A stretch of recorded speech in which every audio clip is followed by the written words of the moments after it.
Welcome to Art Bazaar, a podcast that chats with artists of all types to explore the depths of creativity. Brought to you by the Alternative Gallery. We'll be releasing new episodes every Wednesday with bonus episodes dropping randomly. If you like what you're hearing, you can support this podcast by going to thealternativegallery.com and clicking on the podcast tab. I'm your host, Brandon Wonder, creative director of the Alternative Gallery, a non-profit arts organization in Allentown, PA, run through the efforts of dedicated volunteers.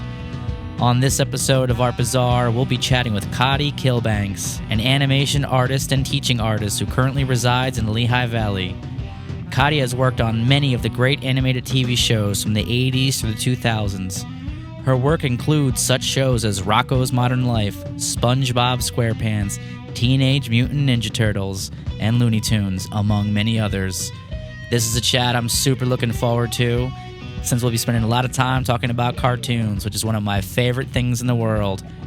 Cotty, welcome to the Art Bazaar. Thank you. It's so great to be here. It's such a fun place. Thank you. I'm glad to have you back. It's been probably since the pandemic since you were here, isn't that right? Yeah. I think the last time you were here was perhaps the last animation festival we did. Yep. When you showed some of your work. Yep, yeah. And you had some film cels, right? Right. What film cels did you bring with it last time? Do you remember? So those were from Looney Tunes. It was Marvin the Martian. There was some Bugs Bunny ones. Yeah, that was really a fun part of my life, doing those. One year you had brought some Ninja Turtles ones as well. Yes, so that was 5 years of my life. 5 I go by years. how many years each show has taken, and that's how. So my it's age, my show. But so your eras are by TV shows then. Exactly. That's where my memories are. Oh yeah, that was during Ninja Turtles. That was during, That's a great way to remember things. Yeah, right. Your landmarks of TV shows. That's Right. fantastic stuff. Right. So you describe yourself as an animation artist. What do you mean by that? What does that mean? Okay, so I was very lucky to actually get into the animation industry pretty young in my life. After college, I went to Syracuse University. Did a year in London, England, through Syracuse. They had just started an animation program there. It's not like it is today. I got on a film. I was a teacher doing a film, and I did some ink and paint. And that experience got me actually my first job in New York City, working on the Michelin Tire Man. I got to paint cels on the Michelin Tire Man. I still have some of those cels. Nice. Yeah, it was an early start into the industry. What initially drew you to animation? Okay, this is another really cool story. At Syracuse, my best friend in the drawing classes, which I was nervous about because I didn't take a lot of art in high school, was a guy named Henry Selick. If that rings a bell, that's the guy who worked on, actually directed really, Nightmare Before Christmas, Coraline, and he was my best friend. We drew and we played music together. Not that I play a lot of music these days, but he saw my drawing. We both got A's in our drawing class, and after years of friendship, he said, you might like animation. And I thought, oh, animation. It wasn't even a major there yet. It was illustration. Upon his hunch, I thought, okay, I live in Easton. I'm near New York. I had relatives that were in the advertising industry, so it gave me a little bit of a place to stay, and we used to call it Pound the Pavement. I took my portfolio, called these studios out of the blue. There was no websites and things. I did get my first job, like I said, on the Michelin Tire commercial, and then I made it aware to the bosses that I don't want to be an ink and paint lady or person. At the time, it was still very difficult for women in the industry. I said, well, I like doing backgrounds, I like drawing, so they started giving me chances to do, pick the colors, draw more stuff, and then I built up my portfolio even more, and I did something called airbrushing, which at that time paid really well, and it was a pretty decent airbrusher.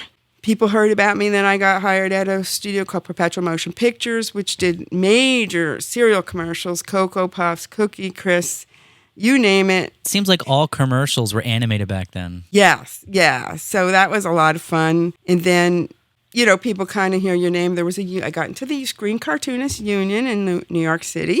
Had a job for 6 years, which was great. And then I moved from studio to studio in New York. Also got to work on some music videos. I did the backgrounds on Peter Gabriel's Big Time video, some of those backgrounds. Passed up a Madonna one. Long story. There's a lot of things I passed up. Pee Wee Herman Show. I got to work on that, got an offer for line producer, but I didn't take it.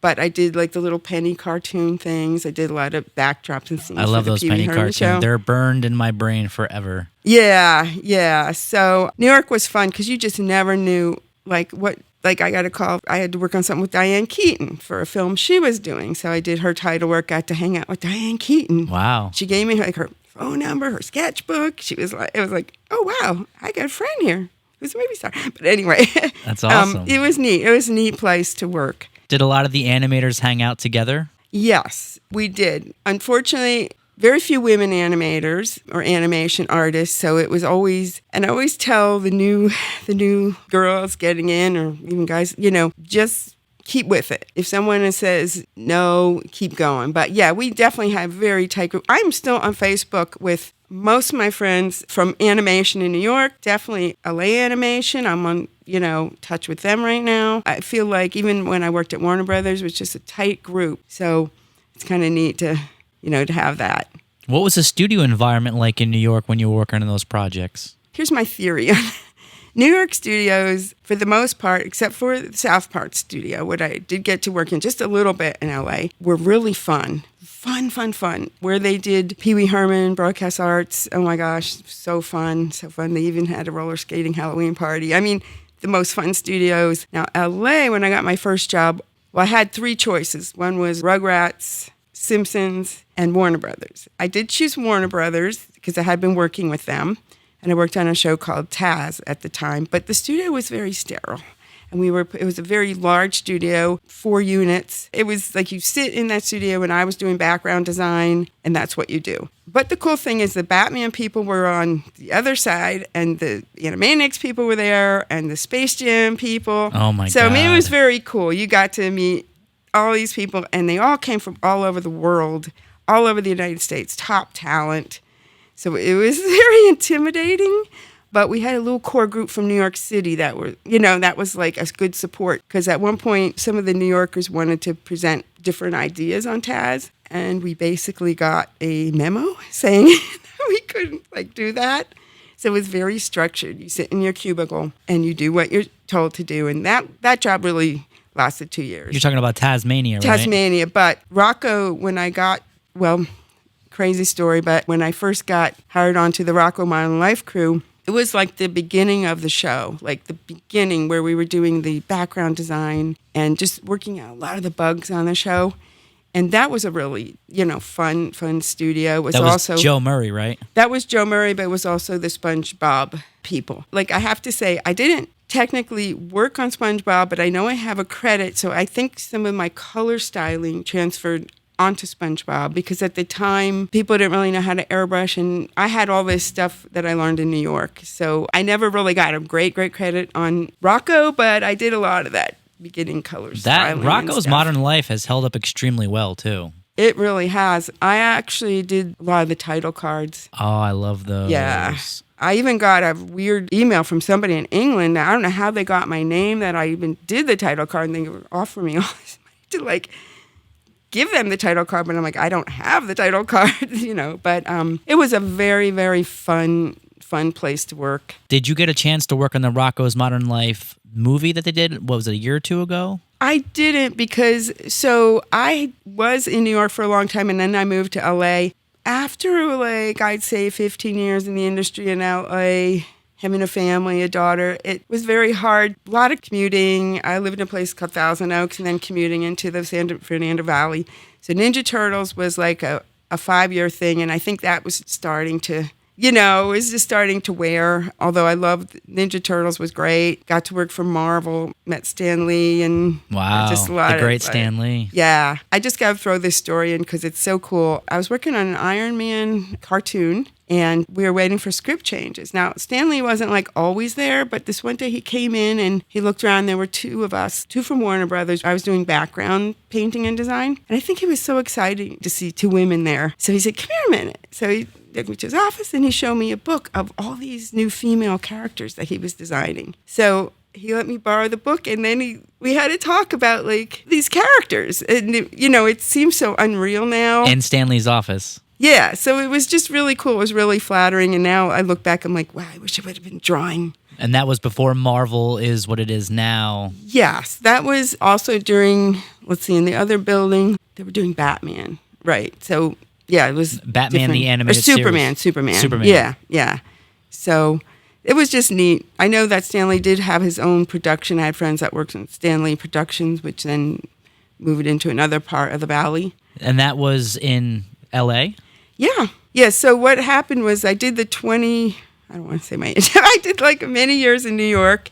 Did not really want to move to LA, but I did because I kind of wanted to see what the industry was going to be like out there. And I felt like, God, if I don't go to LA in my life, I'm going to miss the whole cool animation thing. And, everyone's dream was to work for Disney. And I just had the weirdest thing with Disney. Like, I've worked for Disney several times. They offered me to work on Roger Rabbit. They looked at my portfolio in New York, wanted me to move down to Florida, but I'd have to be in like the fish tank, it's called, so on the tour, and we were moving to LA, so I had to turn down Roger Rabbit. Then, while I'm on Rocko's Modern Life, I get a call from Disney. They want me to do a test for Pocahontas, which I did, but it took 40 hours, and I was already on a show. So there you go. There, I missed that feature. But I did get to my final years in LA, which was really cool. Because I always did toy design, and I was always pitching my own projects and trying to, get my own feature going. Met Steven Spielberg, all that stuff. But I got to do some toy design. So they hired me in the Disney Store toy design department. So I got to go in there and what kind of toys did you work on? A lot of little toys that are in the Disney Store, little mini beanbag babies. And it was bittersweet because it was where a lot of the feature people when the Disney studios broke up, it was kind of where a lot of the feature people worked. So it was fun. I got to meet people that drew the princesses and all that. So I didn't actually get on a Disney feature, but I did work with Disney merchandising in New York with a guy named Dan Haskett who designed The Little Mermaid. So I was always surrounded by Disney people, but still, it was great. Are there any toy designs that you did that were ultimately made? Oh yeah, like that what? was fun. I'm curious. Yeah, so I did these little Stitch anime characters. They gave me like the core. Like they said, you got to do Minnie, Mickey, Stitch. I think it was a Heffalump, and they said, see what you could do with that. These little toys, and then they really, really liked it. So then they had me do gifts designed some of the princess clothing. So it was great, but it was short-lived because the Disney Store and Children's Place kind of separated. But it was a lot of fun. Did you do any McDonald's toys? Because I know Disney did a ton of that back then. No, I did get a temporary thing with Applause Toys, which was in L.A., Woodland Hills, and I did Pokemon. They were doing beginning Pokemon and Wow. Woody Woodpecker. What did I get on? Woody Woodpecker. Not that that's not great, but like now that I'm teaching, anime and drawing to kids, it's like, all the kids know Pokemon, but hardly any know Woody Woodpecker. Right. It would have been neat to say, I actually worked on, Hey, you could say that. They won't know.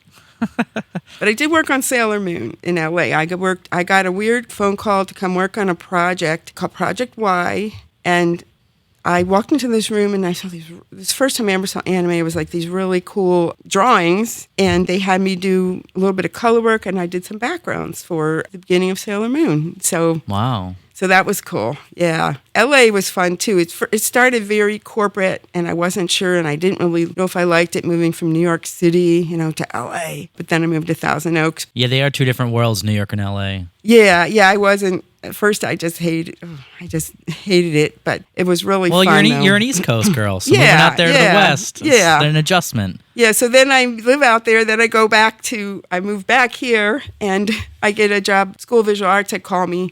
So then, after all these years not taking the subway and stuff, I start working in New York again. And I'm like, oh my God, I'm so LA. I can't do subways. I can't do people. It's been a fun career, a lot of great stories. It sounds like it. So when you met Speilberg, I imagine that was through Animaniacs? It was two different situations. Or Tiny Toon Adventures. I know you worked on that. Yes. It was actually, we had a lot party. We had these Warner Brothers, lot parties. That was one thing. But the other was I met a friend of mine, her name was Rebecca Barrymore, and she was married to one of the Barrymores, and we became best friends. And she was a writer, and I was the producer, director, and we pitched projects. We went to a lot of studios, we pitched projects. Unfortunately, I think it was during Dragon Tales, So the project was a little too similar, but they really liked it. Whenever I pitched, whether it was Nickelodeon or whatever, they always opened doors for me and said, come back, and this is what we're looking for. So you met Spielberg while pitching a project? Yeah. Yeah? Yeah. What was that like? Do you remember the meeting with Spielberg? Very nice, very nice guy. Just really, really nice. Was that at Amblin? Yep, Amblin Entertainment, yep. Yeah. So he still has the same office, I believe. Yeah, probably. The problem was getting over the nervousness when you would walk. Usually, I don't want to say you just pitch to whoever, but sometimes, like at Cartoon Network, I think it was Greg McGrath, they didn't tell me, and a producer friend of mine, we were pitching to like these famous, designers, and I should be comfortable with that because I worked with that. But, we kind of froze. But the pitching thing was fun. But a lot of times they would say, okay, we're looking for young children shows, and then you go in there and they're like, no, we're not looking for young children shows. We're not looking for teenage shows. So this happened. You don't always get the right information. Exactly. What's your favorite Spielberg movie? I'm curious. With all this AI stuff. Oh, yeah. That movie, AI. That was originally going to be a Stanley Kubrick film. That film really made an impact on me. Of course, I love, all the other Spielberg Jaws and everything else, but that was so heartfelt, that movie, and so kind of futuristic and strange. Yeah, that's a great one. And then towards the end where he's frozen in the ocean and the aliens discover him, that was just, what a wild ending. Yeah. Yeah, I mean, it does kind of feel like Kubrick, because that was originally a Stanley Kubrick project, but he passed away before he was able to make it, so somehow or other Spielberg got a hold of it and he made it happen. Wow, I never knew that. Let me look it up. Let me see if Kubrick has a credit. It doesn't look like Kubrick is credited, unfortunately. Yeah, but it was originally going to be one of his projects. Wow. So Ninja Turtles. Let's talk Ninja Turtles, because that's one of the foundations of my existence. Okay. How did you get on Ninja Turtles? So, really cool story. There I am in LA, and it's very not New York. So there's this man, Fred Wolf. Fred Wolf is the guy that a lot of people don't know his name, but he put the whole Ninja Turtle deal together with the animation and the toys and everything. And all these kind of came from one job to another job. Cotty, go meet, Fred, because you're from New York, and maybe. So I go and I meet Fred, and he was a very tough guy. He goes, so if you're from New York, where's Canarsie? I got the answer right, Brooklyn. So he's like, okay, you're hired. No, but he saw my work and stuff. But he was a really... He's clearly a New Yorker. Yes, Fred was a New Yorker. His son and daughter also worked there. So it was Murakami Wolf Building in Burbank. And it was a small studio. It wasn't like a big corporate, Warner Brother thing. And it was I loved it because I could go to all the meetings. If we were doing character design, he'd call the meeting, throw out all the characters on the table. I was sort of hired, it was weird, I was sort of hired as like kind of art director, kind of oversee a bunch of things that were going on, coordination. I did end up doing a lot of like project coordination between designers and this and that, and didn't do as much drawing maybe as I wanted, but it was a great, fun thing. It did go on a long time though. Were you on in the very beginning of that show? So I came on to Ninja Turtles, I would say the last 5 years of Ninja Turtles. There were a few other projects, Dino Babies, and a few other projects that were going on. He had also done Speed Racer, I believe. So I came in like after it had started, and it was cool because it was traditional ink and paint. And the crazy thing about Ninja Turtles that people probably don't even know is part of it was done in Dublin. So we would come into work in the morning. We didn't have faxes. Well, we had faxes, but we didn't have the internet. And we had to coordinate the animation packs between Dublin. They were like going off to the bars. We were coming in on a Monday morning and trying to coordinate between these two places. I think it was called Shanghai Sun. Yeah, in China. So we had packs going to China, stuff. It was very complicated. And it did turn out to be a lot of pressure because I was in charge of the production packs. Check everything. Do we have the characters right? Do we have the backgrounds right? Do we have all the things needed in animation just to make sure like everything was there? And then they would get shipped off. You couldn't just press a button. Nope, you had to ship it to. It was a 2-week turnaround, so you had to do the writing. The writers had 2 weeks. The storyboard artists had 2 weeks. The background painters. It was a very quick. So it was 2 weeks per department. Yeah, essentially. per department, which could be really intense. So for those who aren't aware, can you walk me through what traditional cell animation is? How does that work? Like, what are all the components that go into traditional cell animation? Okay, so cell animation is probably similar to the computer type of animation. So first component would be the writer, write the story. What are we animating? What characters? So we have character design, okay? Then we have background design. Where do these characters go? So then we would have storyboard. Storyboard is so important, so important. It's basically taking the script and storyboarding into little panels into which you would know from each panel how to lay the scene out, where the characters, what backgrounds you need, and then it goes to the timers, how the timing works. So each scene would go to an animator, assistant animator, then you have to get in between, and these were all different jobs, and everyone was very good at their job. Animators would just rough out what's going on. Assistants would go in and start animating the in-betweeners, which I think that was like a very difficult job. I tried that once, was doing all the detail. Then after it goes to all that, and then getting the backgrounds drawn, they have to match up to the backgrounds. Then it would get, once it was approved, we do the pencil test. Everything gets filmed, as it was called, on a little movie machine. And then it would get traced. Way back during Disney times, it would get traced by traditional people that inked. But thank goodness, the Xerox process, which developed during Dalmatians, things would get Xeroxed and then painted on, flip it over. There were ladies and guys that painted the cells, get painted on the back, flip it over. But you'd make like an assembly line. Things would have to get matched. So if someone was behind a table, you'd have to make sure. And then the tricky part about cell animation was each level of cell had a different thickness to it. So if you were doing color design, which I also did, you'd have to compensate for, you had this thing called the color chart, and that had like 20 different kinds of oranges. And so you had all these different elements going on. After being in the industry for a long time, you're just kind of used to it. What would be the normal turnaround time from the writing process to the finished episode for something like Ninja Turtles? I would say it could be a month or sooner. I did forget to mention the music, if there was music and soundtrack. Voice recordings, of course, and all that, the lip sync. I could say from 2 weeks to a month. Wow, that's actually pretty quick for that process. Yeah. I mean, this is something that these companies do this all the time. They know how to get it rolling. They make sure they hire people that know exactly what to do. A show like Rocko, color styling, that's all done. The pre-development, that all has to be done before. So some of these cells that you ended up with, how'd you get them? Or do you not want to say?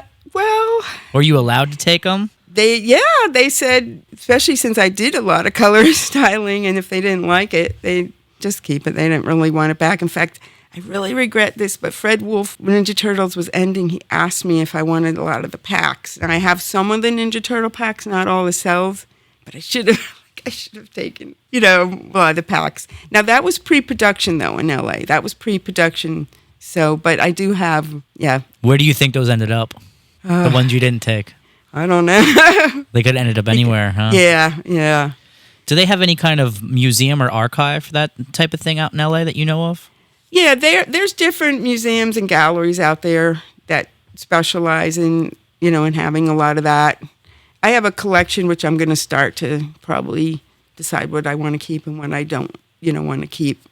A lot of these cells that you think that might be Disney, some of them are fabricated because they don't do obviously the ink and paint anymore. So yeah. So when people go to find cells, they want ones that were actually photographed for use in a production, not because some of them, like you said, aren't used. I would think that if you bought a cell, it would be great to have one that was actually used in the show. Yeah, that's how I feel. So, especially if it's something you grew up with loving. Like, Real Ghostbusters, I love that. Or Ninja Turtles. Those are great shows. Yeah. Because I did work at Warner Brothers, I do have a hand-inked Marvin the Martian cell. It is cut, but it is hand-inked. And if you know how difficult hand-inking is, oh my gosh. Wow. The Michelin Tire Man, I can't believe I have those. I have to figure out if they would want to buy them back. Or I don't know, but the original hand-inked Michelin tire. Well, it's like I told you in the past that these are great, these cells that you have, and you should almost keep them in a permanent collection. Yeah. Maybe there's a museum or someone that could do that, and because I know people want these things, but it's awesome that you collected these things over your career. Maybe you should do some kind of retrospective show. Yeah, I definitely want to do that. I think it's time. We should Time do to it. do that. Yep. We yep. should definitely do something Yep. like that. So I also noticed one of the things you worked on. This was curious. Little Monsters. I saw that. Oh, yeah. Because that's an interesting little film. Yeah, so in New York City, you just really never know what you would get a call to work on. And so what we did on that was a thing called rotoscoping. I remember it was a very cold winter day because there was some static electricity and we blew out the big camera from the static electricity. Oh, no. Yeah, when I turned it on. But so we had the rotoscope. I'm trying to remember, it was a long time ago with the little horn. Was it the horns on Yep, it? yeah. Yeah, so we had to trace each one as a guide for the effects. Yeah, so rotoscoping, for those who aren't aware, that's when you take a film cell and then you animate over it, right? Right. And we had to work from each frame from the film. We had to literally, through the light, under this big, giant Oxbury camera, trace each one so the animator knew, how they were going to figure that out. Was the whole movie rotoscoped? No, it's just certain effects. Yeah, okay. Yeah. I didn't think the whole thing, because the horns are makeup effects, right? Yeah, it was a company called R. Greenberg. They have a lot of great film credits. Yeah. They did, R. Greenberg in New York City did major films. Now, a film like Little Monsters, you probably weren't on set at all for that, were you? No. That's all just in the studio. That was studio, Yeah. Yeah. Sets were Pee Wee Herman. You got to be on the Pee Wee Herman set. Yeah, a lot. I didn't Yeah? get to actually, he was there a lot. I didn't get to actually meet him. Did get to meet Peter Gabriel on the Peter Gabriel set. Awesome. I did a lot of TV commercial stuff, like fix the floor, whatever, Yeah. It's just- So the Pee Wee Herman set, how did that feel to be on that set? Did it feel different than other sets you were on? Not really. It was this place was called Broadcast Arts, Curious Pictures. It was a large building in New York, 732 Broadway. They had different rooms. So there were different things in different rooms. Another thing I worked on there that people may or may not remember was Bud Bowl. It was these bottles that animated for the Super Bowl. And so we had to build, and I was in charge of building a giant football field out of AstroTurf. And Wow. it was great. Yeah. Wow. It was a cool place. We had from Bud Bowl to Pee Wee Herman to, whatever else was there. It was a lot of great experience. And these aren't things that I would learn in school. They were things that take the job and you learn right on the job. Did you work with any animators that didn't go through college, that just had some talents in a portfolio and were hired? That's a good question because sometimes we were just so involved in the business and drawing. Sometimes people would talk about their past or, they go to art school.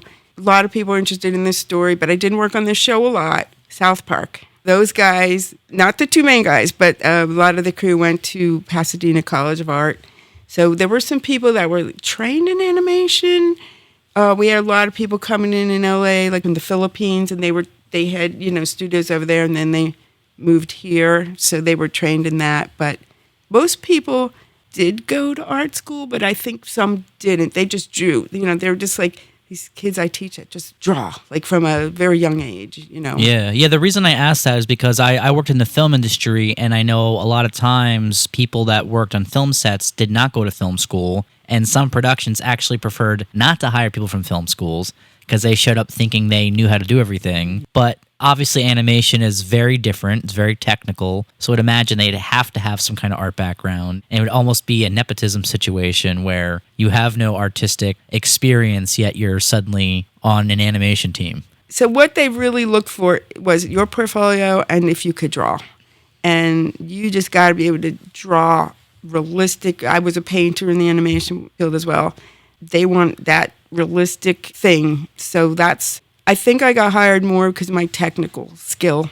I worked in cartoons, but then when I teach, I tell, but I'm a painter and I did all this realistic stuff, but I'm just working on cartoons. But it's not just working on cartoons. Did they want you to draw very quickly? Did they ever ask you those questions in interviews? So that is the thing with the animation field. As I do tell people that I teach, yes, you need to move it. It's got to go fast. Did you ever go to an interview and they ask you to draw in front of them and time you?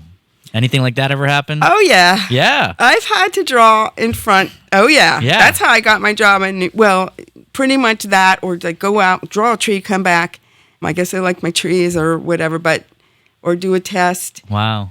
A lot of people were like, I'm not doing a test. I'm in the industry. But sometimes you got to do the test. Will they actually sit there with the stopwatch too? Not for what I did, but they probably did at some point. But you do have to. It's a very quick turnaround in the industry. So got to be fast. So you mentioned Warner Brothers many times, and there is a current controversy going on right now with Warner Brothers regarding the new Coyote versus Acme film. Have you heard about this? I don't think So it's the new hybrid animation, live action, and very much in the style of like Space Jam or Who Framed Roger Rabbit. So just about a week or so ago, Warner Brothers canceled the film. They said they weren't going to release it for a $30 million tax write-off. And animators, filmmakers, and artists kind of teamed up and went after Warner Brothers, calling them anti-art. And after only 4 days, Warner Brothers changed their stance, and now they're shopping it around. Well, first of all, what is your thought on that, on them canceling a film? Well, I'll be honest. Warner Brothers has not always been amongst the industry animation people the nicest or the best to their workers, and we've had a lot of issues with Warner Brothers as far as making decisions that weren't right about films or that we didn't agree with, but we got stuck working on. So, I'm not going to mention any names. So you're not surprised. But I am totally not surprised. Yeah, I did not like working it.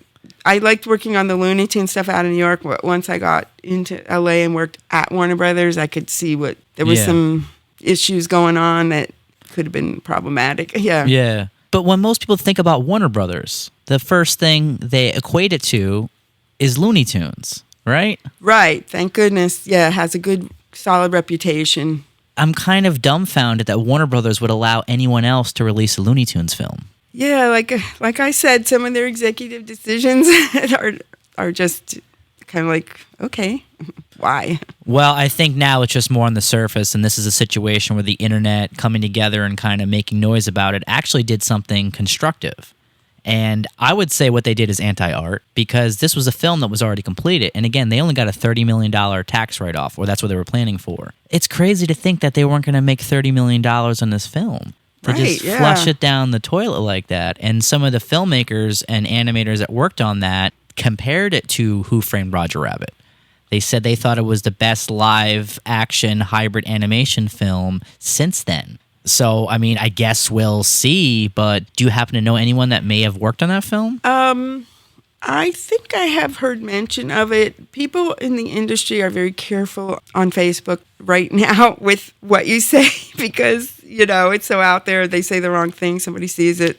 Well, we're not going to hire them because they, badmouth this or that. So you still have to be really careful. Yeah. But I have amongst the thread of that's gone through. I did read the article. Yeah. Yeah, because last year, Warner Brothers, when the current CEO, David Zaslav, when he took over, he canceled 2 films.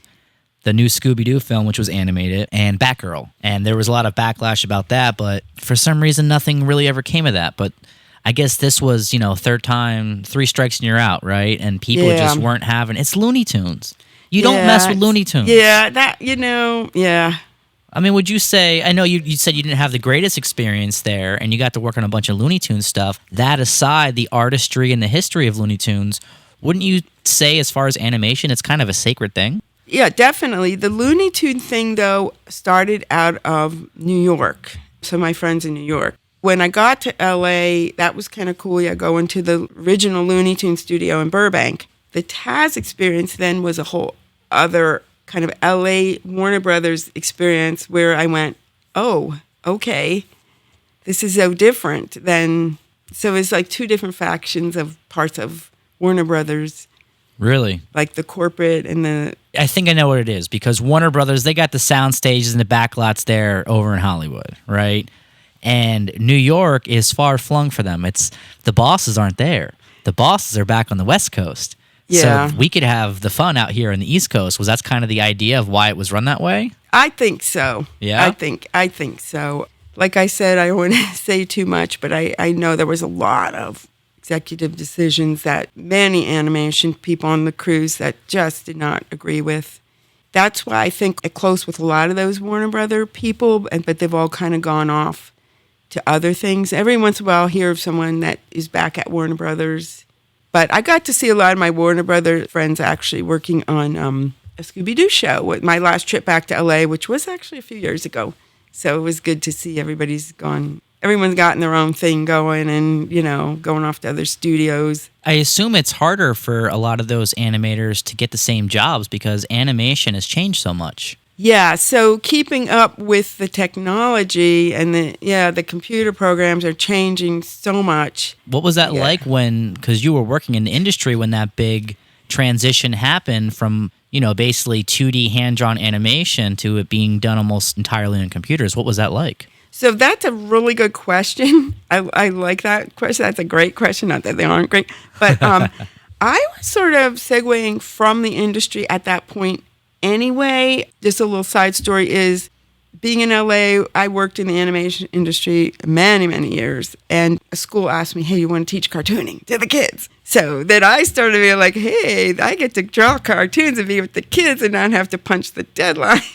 So I started segueing a little bit from the industry and then doing freelance. I am still probably trying to brush up my skills on the computer. That's one thing I need to when I take a little break from so much of the teaching now to get on my Procreate and really get going. But I do a little bit of the animation on the computer and drawing, but it's still so alien to me because I'm so used to just drawing on paper and painting. So yeah, so that process you described earlier with all those different steps, has that changed? It seems like there's less of a need for as many people now because of the way it's streamlined.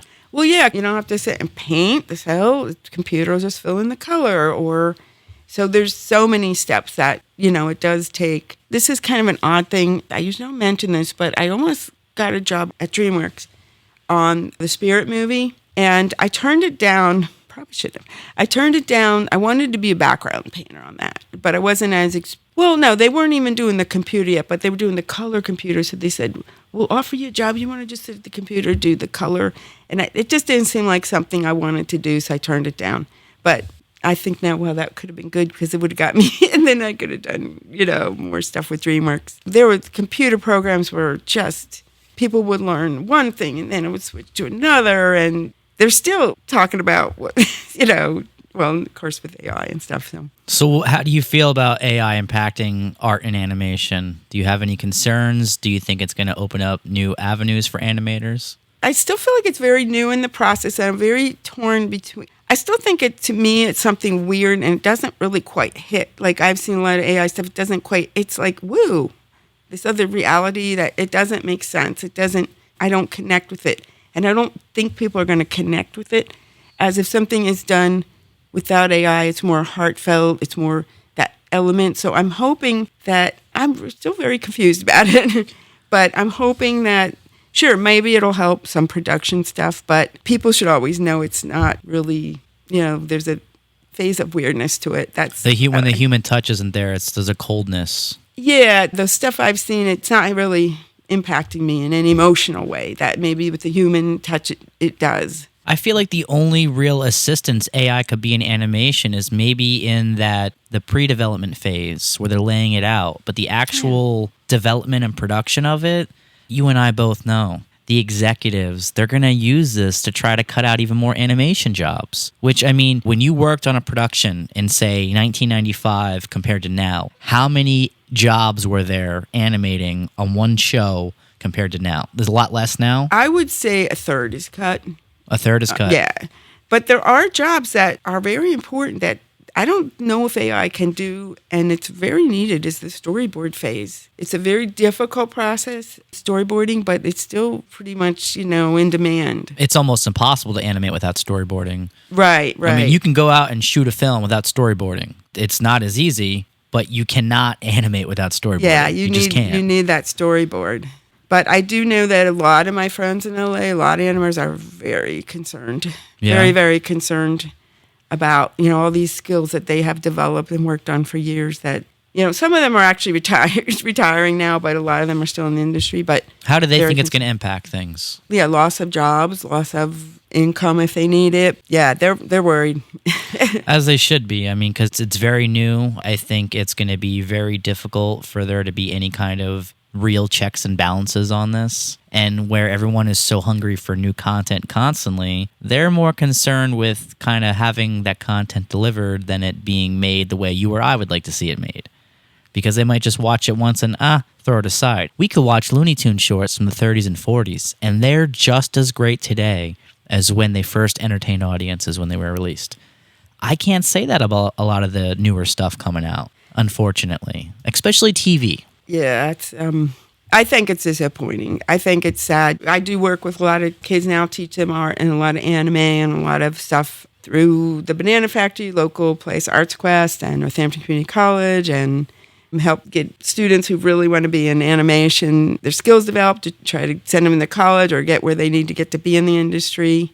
I feel like they're not getting the experience I got maybe just watching, the older cartoons and a lot of the kind of 3D animation. It's all zippy and zappy and it's all the same thing. The story's the same. The characters are these kids watching any of the older animations, or it's just pretty much all new stuff? Surprisingly enough, I have a lot of students that want to draw the old stuff. Interesting. Yeah. Where are they seeing these things? On the internet, on TV? YouTube and stuff like Oswald the Rabbit. I've gotten so many requests, to draw Oswald the Rabbit. Of course, anime has taken over. That has been very big for the, the teens. Because the stories in anime are so different. Yeah. But it's really become a cultural phenomenon in the last 20 years. Yeah. And I wasn't around when I started, and I personally love to draw it and teach it. But as far as the quality of some of the older cartoons, I think the kids really still enjoy them a lot.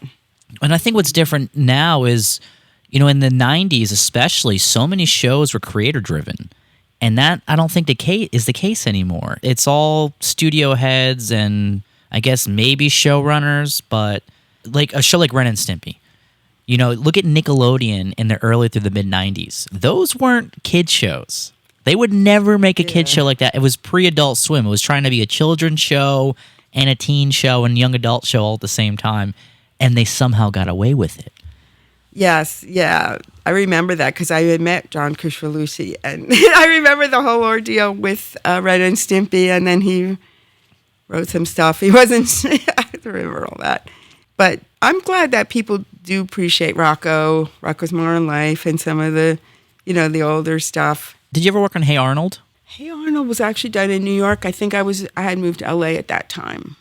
Yes, I think I missed Hey Arnold. That's another great one. I just want to talk to you about old cartoons because I love it so much. You know what we should do? Because we just did recently a screening of 16mm films that we saved over the summer.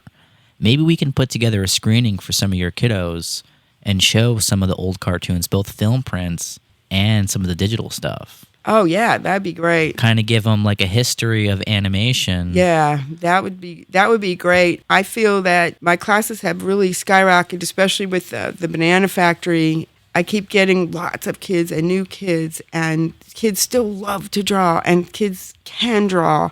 And, I was a child that drew and didn't, I was the weird one in the family because I came from a business family, and I was this weird little girl that drew all the time. So I see that a lot. And I always say to them, I was at a school last week in Allentown, they were so excited, the kids. I said, I didn't have a me. I didn't have someone that came to my school and taught me to draw cartoons or even talked about cartoons. And these kids, there was 18 kids. 11 of those kids had drawing skills. So they still have the drawing skills. And we start with how you draw the circle and this and that. And they were so excited to do that. So they still want to learn to draw. And, even though I say, okay, so maybe you'll go into graphic arts or this and that. But it's exciting to see that. A lot of talent in the area in the Lehigh Valley. Absolutely. On pretty much on all mediums. Your story reminds me of a Simpsons episode where they have a career day and they have an animator come in and he shows the kids what he does, and every single kid wants to be an animator after that. So you told me before that you almost worked on Simpsons. Please tell me what happened and what was the conversation like? Do you remember who you spoke with? Okay, yes. So I got married at the time we moved to Hollywood. So Simpsons was in Hollywood. Warner Brothers was in San Bernardino Valley, and Rugrats was also in Hollywood. So they wanted me at the time, they just wanted me to once again, do the color on The Simpsons, which I wasn't.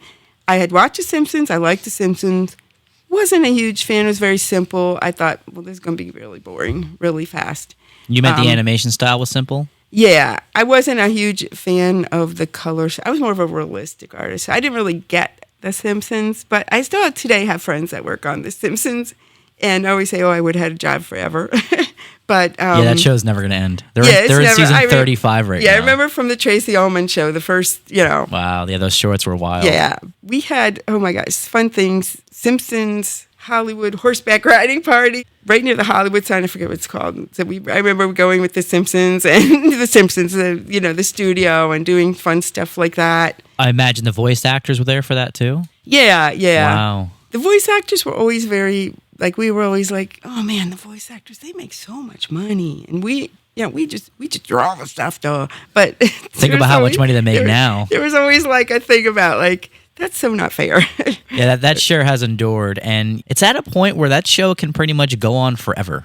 Yeah. And maybe it should. When's the last time you watched The Simpsons? This is a weird thing, Bubby. I tried to watch it, and I kind of, from working in the industry so much, it's kind of sad. I used to come home from my animation job, and I couldn't put on any animation. Oh, I totally feel you there. And even when I worked at Disney, and we had 1 million free passes to Disneyland, and I'm like, no, I can't, no more Disney. Now, I can't do Disney. Is it the reason you can't do that? Is it because you're looking at it with a technical eye? You're seeing how they do everything? Yeah, I do that in movies and film, and it's terrible. And TV shows, I'm always like looking at the lighting, the actors, and it's funny because when I worked in New York City in the film industry, I had a similar thing where I was so close to filmmaking that I was very jaded, and I was looking at the technical aspect of it. And it's like, in one hand, the magic is gone because you know how they're doing everything. Right. But at the same time, when something is done well and you know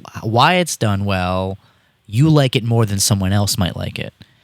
But yeah, when the magic is gone, and that's the whole thing about movies and cartoons. It's about the magic of it all. You get lost in this. Do you watch animation now that you're not doing as much? I do watch it, and it's weird because sometimes I see two people in a studio talking, and then how they fill it in, and I'm like, stop.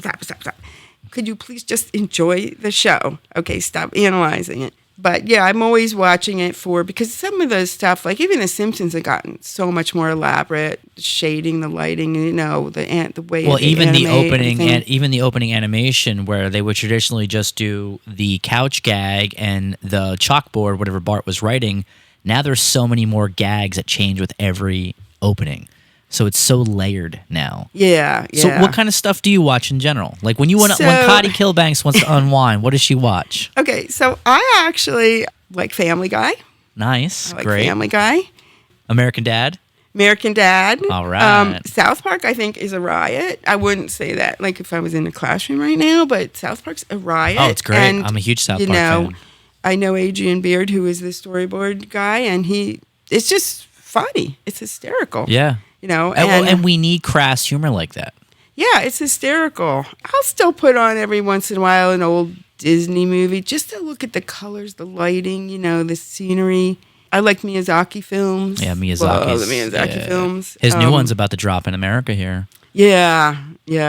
Trying to think. Yeah, I don't. What about non-animation? Do you watch TV shows, movies? What kind of stuff do you watch? This is a weird thing about me and my friends in LA. At one point, I liked doing comedy, and we were going to do a comedy show. So I love comedy. I like to watch female comedy stars, sort of Gilda Radner, all that stuff. I actually almost auditioned for something like that at one point, but then I was too shy. But I love comedy. Old shows like King of Queens. I love strong female character actors that just kind of different and forceful. How about The Office? Did you like that? Yes. I'm not watching any more of The Offices. I think it got old for me, but The Office is really funny, and I'm trying to think of one that I'm really addicted to right now. I try to watch all the episodes. Friends was great, and kind of looking for a new one. Do you get physical media, or are you watching a streaming service? Sometimes I watch streaming. Right now, I'm kind of all over the place. I love really old movies. You should. They're great. I am into this classical black and white old movie thing lately, where I feel like I'm catching up on years of God, you don't even think of that. They're acting. The acting is so amazing. You get lost in it, yeah. So amazing. That's when it was the still so lighting. inspired by the writing from stage performances. Yeah, it's so brilliant. I go through phases, so I'll binge watch, old movies, and I don't analyze them. In the acting, and it's odd seeing like actors when they were little, and now you recognize them. And I do try to talk to the kids about them, but I don't know if they can watch black and white. The attention span now is so... It doesn't move fast enough for them, which is really a shame because they're missing out on some of the greatest stuff of all time. Yeah. Have you seen 12 Angry Men? No, I haven't. Put that at the top of your list. That is, Okay. I think, one of the most important films ever made. That is about a jury that has to decide the fate of this young boy who is being accused of murdering his father. Oh, and the whole film is set inside the juror room, and they're deliberating and trying to pick a verdict. And 11 out of the 12 say guilty. And there's one guy that says not guilty. And he says, I'm not sure if he's guilty or not, but we're making a decision here on whether or not someone lives or dies. We should at least talk about it. A lot of the people just wanted to get out of there. That it wasn't too serious of a thing. So the movie, it's all conversation, and it's the power of conversation and the power of being able to persuade someone, not in a vindictive way, but just how simple communication and going over things can be impactful as far as changing the way someone sees something. And the movie is essentially this. One by one, the people slowly start to change their answers. It's based on a stage play. Oh, yeah, I've heard of it. Yeah. One of the best films of all time. Watch that, yeah. I mean, it's like perfectly cast. Aside from all the past stuff that you do, you're still making your own films and trying to get them out there. So what's that experience been like? And what are you working on, if you could talk about it? Okay, so I have a little ethnic character with a little dog, and it's really was inspired from a child that had been in one of my classes. He had trouble walking. It's called Sakai and the Zippy Shoes. It's about a little boy who puts on these shoes, and he's able to do all these different things. Of course, there's a lot more to the story. A lot of people like the character design. I did get a call from a producer just a few weeks ago, and I didn't have it animated yet. They wanted something now. They wanted it fast. I'm like, well, I got the character.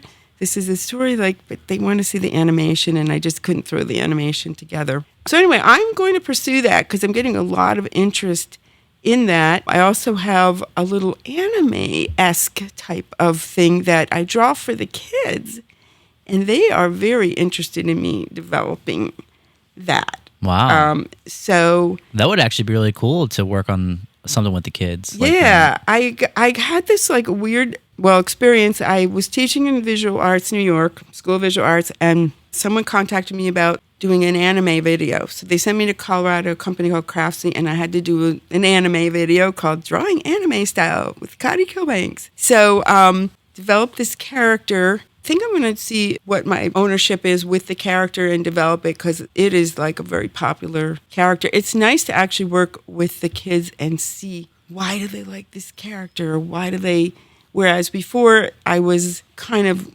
picking and choosing things that didn't really relate to, but when you work with the kids, wow, you get a lot of ideas. So I'm still developing, going to take a little break from teaching at some point and get back really into animating and try to, sell a show. I've always wanted to have a show and the toys and this and that. These are both TV shows you're working on? Or trying to make? Yeah. I mean, I'll have to say I was so lucky. I pitched to Cartoon Network right before the pandemic. They really liked this one idea. It was an alien thing, but there was just something was a little off, and they actually contacted me. Look, we're looking for women directors. Do you have anything? And boom, then, COVID hit and the person moved to another studio. But I have open doors, let's just say. Great. And they were still open. So just recently, somebody who's a director said, what's going on, with your project? So it's really my fault for not. I got to get moving. You're too busy for your own good. Yeah. I know how that is. Yeah. Absolutely. So you've been a part of our animation festival in the past, Open World Animation Fest. We just, on our most recent episode of the podcast, announced we're bringing it back next year. Yay. And it's going to be, this time, we're moving it over to the Emmaus Theater. Oh, neat. And it's going to be a 4-day festival. The dates for that are July 11th to the 14th, which I guess this is technically the announcement because we didn't announce that because we were still finalizing the dates. and we'd love to involve you in some way, showing some of your films. Maybe we can have you come and set up a table, because you still have, how many film cels do you have? Oh, God, I've got a collection. Not only film cels, I have drawings from different cartoons, Lion King, and from friends and, family that worked in the industry. So I definitely have a lot of storyboards and Yeah, because you have some things. Ren and Stimpy cels too, don't you? I have, Ren and Stimpy drawings, Lion King drawings. And that was from the Lion King. Girls. That was from the Lion King TV show. TV show, Yeah. I don't have a lot from features because, like I said, I kept missing the features. But definitely a lot of stuff from TV. Yeah. Gosh, I found some stuff from Marvel too the other day that. Now, how does it feel when you worked on Marvel, like to how it is today? Because Marvel wasn't celebrated back then. Like, because Marvel was almost like for people that weren't in comic books. Right, and now Marvel seems to be for everyone. Yeah, now everybody knows. And when I tell, my Stan Lee story, they're just like, oh my God. Where to me, that was just a guy named Stan Lee. And, yeah. So. Like when you worked on Iron Man, it's one of the shows you worked on, right? Right. When you worked on that back then, did most people know who Iron Man was? You have to realize, this was the weird thing about being so involved in animation. I didn't have a lot of connection with the public. It's weird to think I would work in animation, get on the airplane, fly back here to, visit my family in Pennsylvania. And I always felt like I was just in a world of just me and a whole bunch of animation people. So I didn't really, it was a strange time. So it was like two different worlds, the animation world and real life. Yeah, so now I'm more in real life, which is exciting because I get to see, wow, this influenced the kids so much. This goofy show I worked on, this influenced like all these people. Whereas I was in, that world of, oh my God, am I going to get my deadline done? Did I do a good drawing? I was in a whole different thing. Yeah, well, animation's become like very pop culture now. So now you see people that work in animation are guests at conventions. Oh, yeah. I mean, I get invited to a lot of conventions. I'm going to start doing them again. I just did one at the Phillipsburg High School. Wow. Yeah, they had a really great one. When did you start doing those? Because I'm sure when you first started, they weren't bringing folks out to do conventions. That's probably the last couple decades. Oh, just like really in the last 5 years, I met a promoter that always gets me involved. Allentown Comic, things like that. Definitely, would you like to do a panel? Somebody told me I could make a whole living just going around the country doing You could. that. You absolutely could. So when you interact with people at the conventions now, because now you are interacting with the public, what is that like? Oh, it's so exciting. It's like, wow, I can't believe I did this. So they started asking me a lot of questions about Rocko, and I put out on the table a lot of different shows. And first they can't believe, wait, you, that's the question. I usually hate that. You did that? People, that always bothers me. But anyway, I know where they're coming from. It's like, yeah, I lived in Los Angeles. Yes, I did work on that. It was part of my life at the time. What do you get asked about the most, Rocko? When I do the conventions, it depends how they market me. If they market me towards Ninja Turtles or South Park or Rocko, mainly Rocko. A lot of Rocko fans out there. Yeah, that is, like I said, it's really endured. A lot of Rocko, and boy, I get people that know every episode, everything, where they're just blowing me away. I'm like, now wait a minute, because I basically for Rocko worked on first season Rocko. Then I had to go off to some other things. Yeah, but there's definitely a Rocko following. Oh, for sure. Now, when these shows would air, would you watch them too? Yes, yeah. And it was Joe Murray was a great guy, great experience. Nick Jennings, who also worked on SpongeBob. It was just a great, fun, super fun place. I have really good memories of Rocko, and I kind of wish I would have stayed on for SpongeBob. But then I had to work on a Disney. I never knew. It was fun. I got a lot of offers and never know which ones, But I do wish I would have worked, kind of stayed. But I was at Ninja Turtles, right, when the SpongeBob people called. See, I was always like, having to choose. But I did see through the turtle thing because that was, I don't quit on a job. So you said 5 years. Was that 5 seasons or was it more than 5? Yeah, that was 5 years. Definitely 5 years. 1 season per year? Yeah. What was the start time? Like, what month would you typically start production? I'm trying to remember. It was quite a while ago. I can't remember exactly by month, but I do know it was a quick turnaround. Didn't get on like the first year, but yeah, I pretty much saw TMNT. But we also had other shows going on. We had Zorro. I don't know if anyone remembers the TV show, the animated series called Zorro. I worked on that. That was all going on during Rocko. During Ninja Turtles and Dino Babies, and a few other shows were going on during the whole thing. So now you said you have kids. Did they watch these shows growing up? I got to mention my daughter here because she is an animation baby who they had her Disney shower at Disney, her baby shower. Wow. And she was born and raised in the animation industry, dragged her to all the parties. She got to meet all these people. So it turns out, I always say to her, she was, do you want to go into animation? So went to LA, they all loved it. Like, when you need a job, you're here. So I know I want to be a vet. I love animals, whatever. So here it is years later. She loves to draw. Now Wow. she might want to go into, Did she become a vet? No. Now she is drawing. She's a really great artist. And Wow. Now she's showing interest in animation and graphic design. And Does she and go all back that. and watch all the great shows that Mom worked on? She's sick of it. She's over it. She's like, Mom, stop talking about. She's over it. I don't want to hear any more about your animation stuff. Oh, She's no so way. funny. She doesn't is appreciate what she has. She's so funny. And then I always tell like my students, I'm like, yeah, my daughter was but now I think she does realize it. But growing up in that world where she got dragged to this event and that event, the union parties she's met. She actually did a voice on one of my cartoons, The Annoying Little Beep. And when I showed it to Disney, they said, I love your daughter's voice. Can she do voices? So I talked to her. I said, the Disney people, they're interested in your voice. No, I don't want to do. Wow. So we never pursued that. But Aw. she was very shy. But we have a lot of stories like that. But that's okay, is what it is. Does she shy away from animation now? Does she watch animated shows now? She does watch them. Yeah? Yeah. I think she might end up being in animation. I'm not sure. What do She's they- actually getting married next year. Oh, wow. But, and wants to be a mom and have, kids and stuff. But What is she I like? think, South Park, Rick and Morty? She likes anime. Wow. And okay. like the old stuff. But she's definitely very talented. Like I feel with children, don't push them. Like don't push them because you'll push them away. But to let her Sure. come back into, okay, maybe I would like to do this. Hmm. So we'll Maybe see. Mom was right. Yeah, we'll see. I don't want her to move to LA though. Yeah. She's a Bucks County girl now. Yeah, interesting because it was always certain people bring their kids, to the parties, and kids. She got to meet a lot of, famous Wow. people in the industry. So she may have not known it at the time. It's setting in But- now how impactful those events were for her, I'm sure. Yeah. Now, Thanksgiving is coming up. Did you work on any maybe Thanksgiving-related episodes that stand out to you? Because I know all cartoons typically have a Thanksgiving episode. In the past, when I worked on, I don't know, a lot of people would remember the Berenstein Bear episodes. Yeah. So I worked on a million of those in New York City, Strawberry Shortcake, stuff like that. They always had Thanksgiving, but it always seemed like somehow things were passed on to Christmas. Well, Christmas is episodes definitely and the stuff. biggest But, one, yeah, for sure.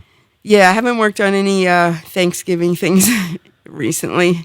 And before you leave, we're going to dig through my wall of tapes here, and we're going to pull out some stuff that you worked on. Oh, okay. Because I guarantee there's some Cotty Kilbanks work sitting here in the office. Yeah, did you see the name at the end of the show? Yep. Speaking of Thanksgiving episodes, one of the cartoons that does it great in almost every year is Bob's Burgers. Do you watch that?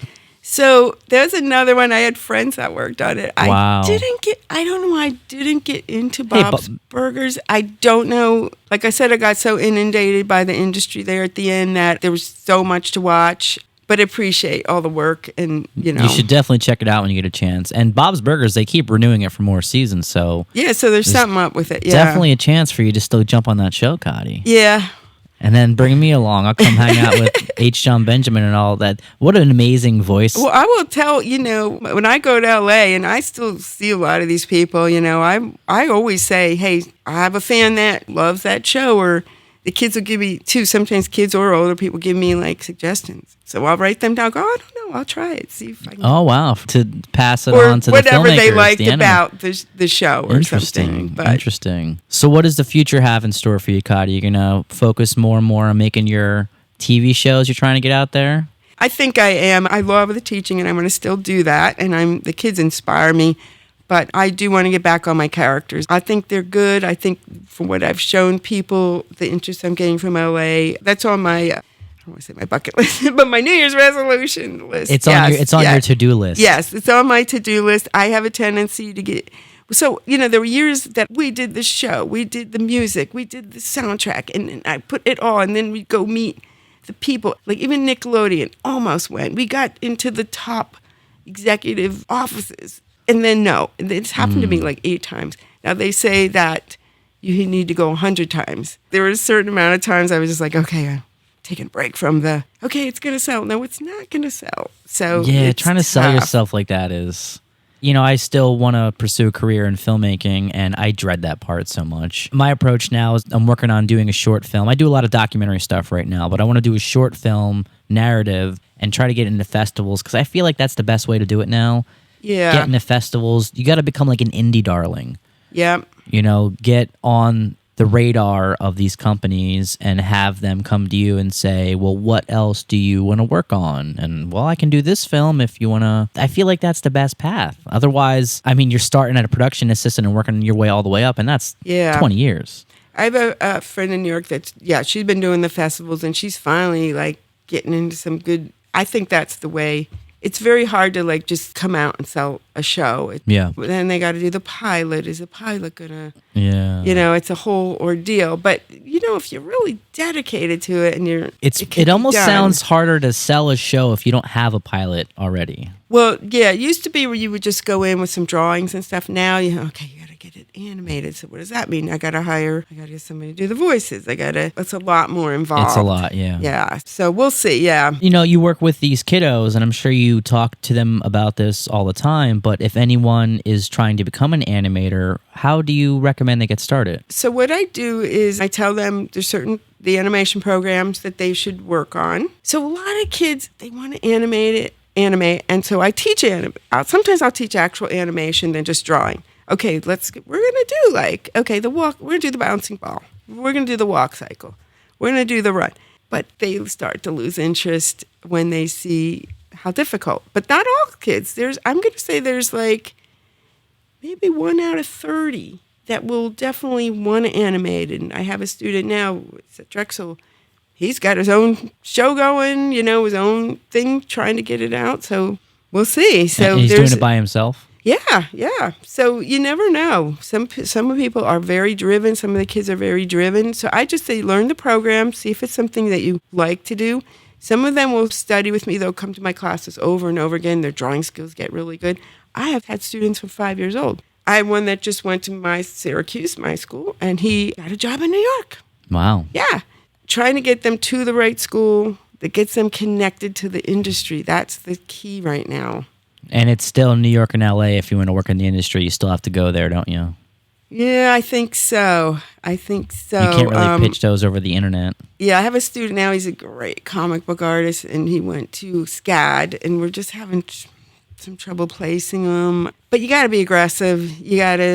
So the kids, they want to do everything, email or this. I'm like, no, you have to call. Then you have to go in. You have to meet the person. They want to just have the job come to them. It's not going to happen. Yeah. Well, it's easy to understand because these kids grew up in a time where technology makes things so accessible. They assume everything is equally as accessible. And as much as the industry has changed, the film industry, it hasn't really changed that much.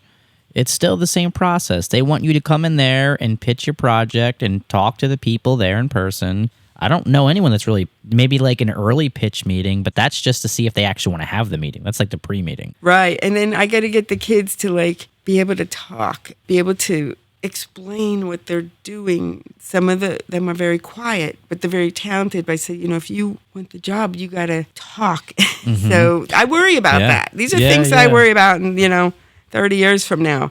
What is going to happen if, kids can't learn how to speak well, and no verbal communication. It's all via text. Right. And, Right. Yeah, so interesting things are going to come out of that. Better or worse, it's going to happen. Yeah. Do you see what I have there right next to you? The Looney Tunes coasters. Oh yeah. Yeah. I found those at a These are Goodwill. If great. you look at the back, it shows the 4 that are there. How cool is that? Oh, that is really cool. Yep, there he is, Taz. I'll never forget him. Yep. We'll never forget all of them, but actually having to work on the Taz show, which was 2 years of my life in LA. Yeah. The Wonder from Down Under. Yeah, it was fun though. I used to have a Taz t-shirt when I was younger. My grandmother got me, and my last name's Wonder, but with a U. So Yeah. she took a marker and she wrote a U over the O, so it said The Wonder from Down Under. So I was a Taz kid growing up. So I watched a lot of Tasmania. And it's cool because I'm sure I have some of those episodes you worked on. I have original broadcasts with commercials intact. Oh, really? Oh, Yeah. that's funny. That's funny. How cool is that? That is cool. You know, I just realized too, I have uncut videotapes of The Simpsons and a bunch of What?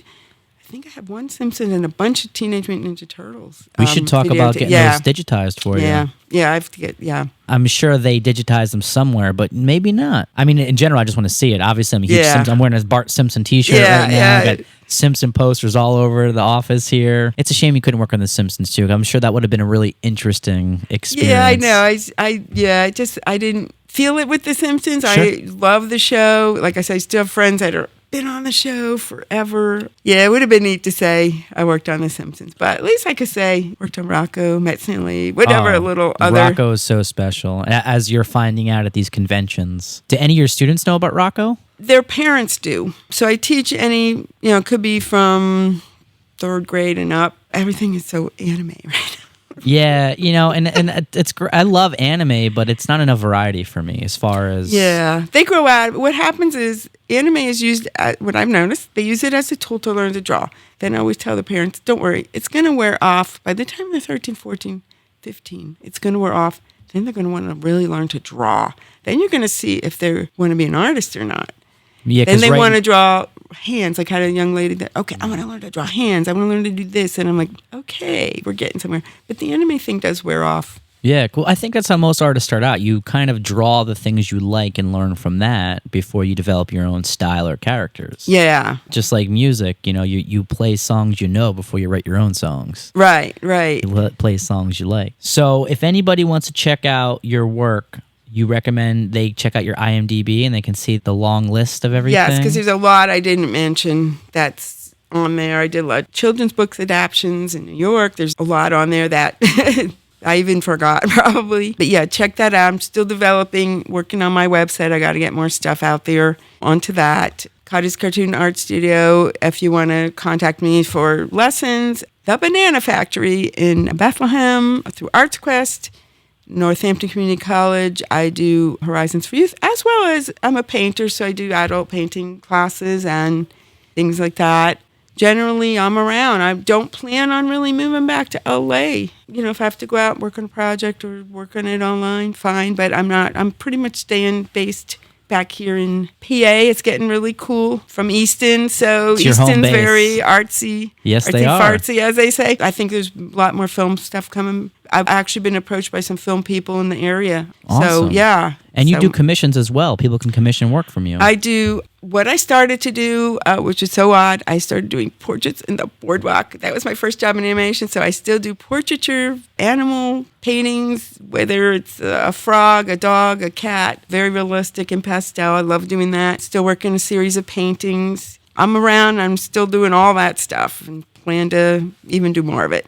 Well, Cotty, it was so great. I appreciate having you. And again, just scrolling through your IMDb, it was like reliving my childhood, which I never really stopped doing because I always watch these shows anyways. But again, it's like, oh yeah, Berenstain Bears and Strawberry Shortcake, which that wasn't a show I watched, but it was still such a staple of culture back then that people tend to because culture moves so fast and we forget about all these great things that were there. And I'm sure it's going to be in 20, 30 years from now, all the stuff now, it's going to be even worse because there's so much. Right. A lot of that so stuff's much. coming back again, though. Yep, so it the new is. Strawberry Shortcake, the new Berenstain Bears, That's the new. right. So it's crazy to see the Care Bears. I worked on Care Bears and just care a all lot. this We stuff. care a lot. Yeah, all this stuff coming back. I love the so. Care Bears. You see, talking about all the stuff that I loved growing up. Yeah, so this episode comes out the day before Thanksgiving. So the Thanksgiving weekend, it's a great time to relive all those old cartoons for anyone listening. go watch yourself some Tasmania. Definitely go watch yourself some Rocko's Modern Life, because that was an incredible show that endures. And apparently, like you said, it's the thing you get asked about the most. So you help build a huge fan base for that show. Thank you. Thank you. No, and thank you for taking the time to come out and chat about all these cartoons, which are so near and dear to me. And you've lived an incredible life and had an amazing career, which is still growing and still evolving. And I wish you the best. And hopefully we can keep working together on some animation fest and showing some fill cells. Definitely. And everyone make sure to check out Cotty's IMDb and go check out all the different shows she's worked on over the years. They're sure going to make you happy. Cotty, thank you so much. You're very welcome. Thanks for being here at the Art Bazaar. We'll see you later, everyone.